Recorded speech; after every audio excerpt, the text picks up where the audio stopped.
Hi guys, it's Dom here, back for another video about commercial photography. Today we are going to be talking about lighting. Now I have used quite a bit of different kinds of lighting, different brands of lighting if you will, but today I'm just going to show you the stuff that I personally use for my own portfolio work, passion projects, and just when we don't have the budget to rent the bigger lights. So for our first piece of lighting equipment, I have here the Westcott FJ400. It is a 400 watt second light. It is a monoblock system, meaning it is all in one. It does have a battery. Battery performs very nicely, by the way.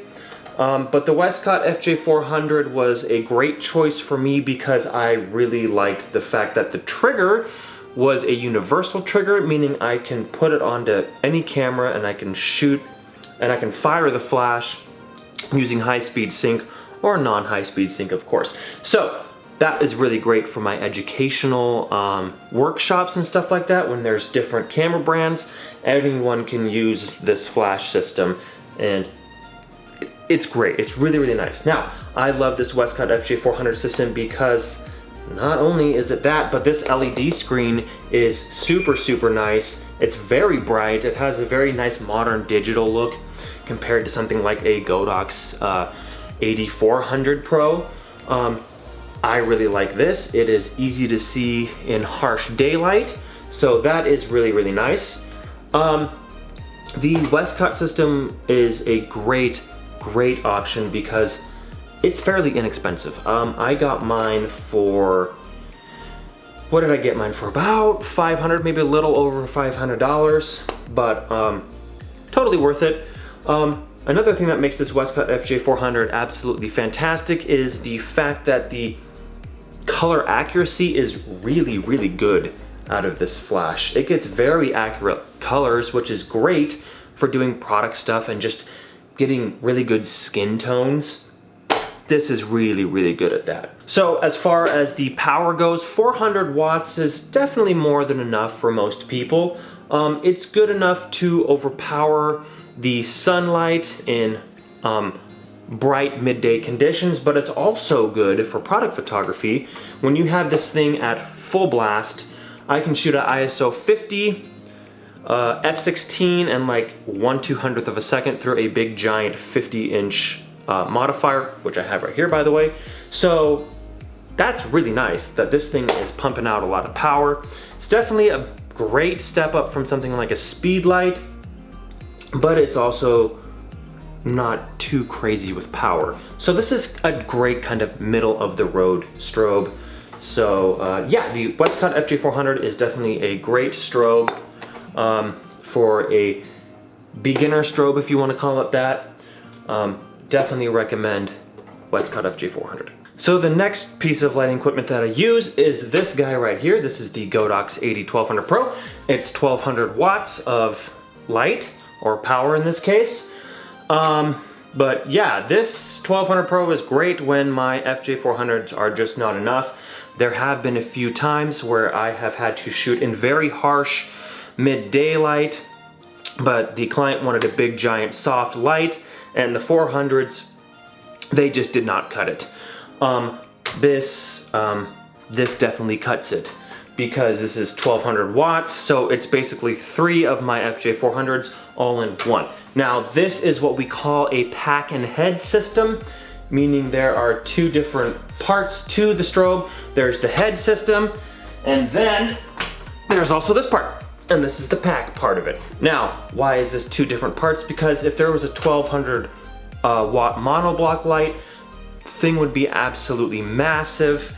So portability is definitely something that's very nice about this 1200 watt. Now, that's not saying that this part is not heavy at all. This is around 15 pounds. We'll fire it up for you.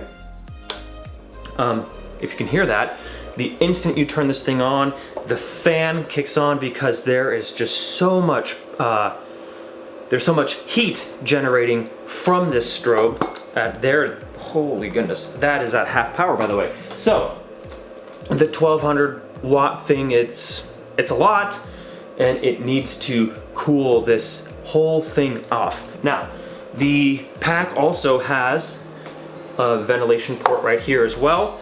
But let's talk about the actual performance of the 1200 Pro. It's a beast. I, again, have conquered midday light with this strobe many times. It's easy, it gets the job done. Color accuracy from the Godox AD1200 Pro is immaculate. It is perfect. I have never had any issues with color from this strobe. It does have a color stability mode, meaning it keeps the color Kelvin within at least, 100, 200 Kelvin or so. So this, if you want to do high-end commercial photography, but your 400 just isn't enough, or maybe even your 600 watt strobe just isn't enough, you get something like this. So, who exactly would want to use something like this? Because like I've said again, or like I've said before, the 400s are definitely more than enough. If you need even a little bit more power, get a 600. But this is a whole stop brighter. And again, I think this is a strobe for somebody who is using a lot of power. Not only that, this is also a great strobe for stopping motion, like freezing water, freezing dancers, all that kind of stuff. This can work to fill up large modifiers. Again, I have a giant 50-inch modifier here. This fills this no problem. Like, it's good. This is also good for burst modes. When you need to shoot 10 or more frames per second, you can get that with this, no problem. The battery can handle that. Speaking of battery, at full power, this offers up to around almost 500 shots, which doesn't seem like a lot, but it is, because the second you put this down into like half power, you're getting around 1,000 and so on and so forth. So I've used this strobe a lot for like pack shot stuff. I've done some events where, we just need to photograph a lot of people within a time. They just come in and out like that. And this has been great. It's never let up.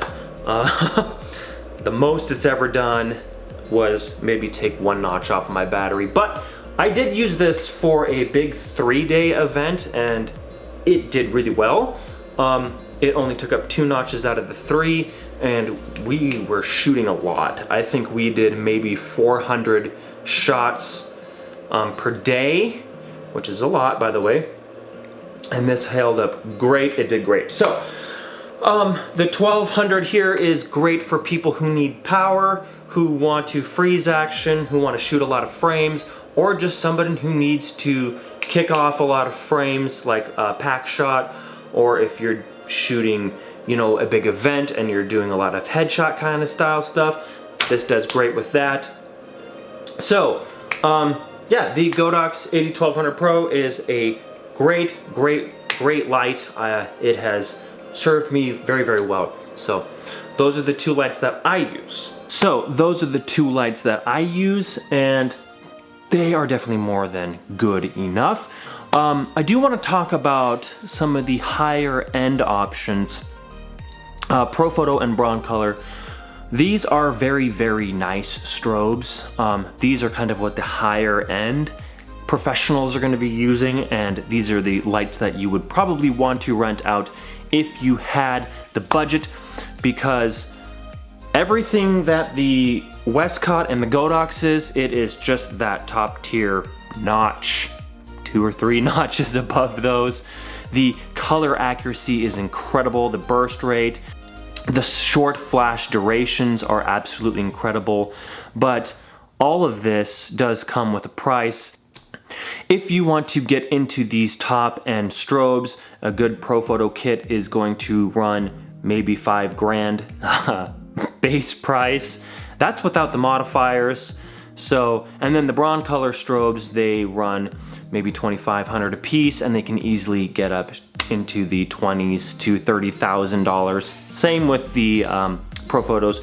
So, but you definitely get what you pay for with those. But if you have the budget, I definitely say go for it. I am absolutely saving up for some Broncolor or Profoto, but I think I'm gonna go more Broncolor. But again, those are kind of reserved for the super high-end pros who very much so understand their lighting and know the capabilities of those strobes, and they know that they want the function of those strobes. So just to clarify, you can do very good work with something like a Godox AD600 Pro, the Westcott FJ400, the 1200 Pro. Any one of those kind of lights are going to do a very good job. But again, if you want to step up and use really nice equipment, yeah, those the Pro Photo and the Broncolor are definitely an option, but just get ready to pay the price for those. So anyway, I hope you enjoyed this video. If you did, give it a big thumbs up. If you loved it, subscribe. If you have any questions or comments, leave those in the comment section below. I'll be sure to get to those. And until next time, I will see you guys in the next video. Bye.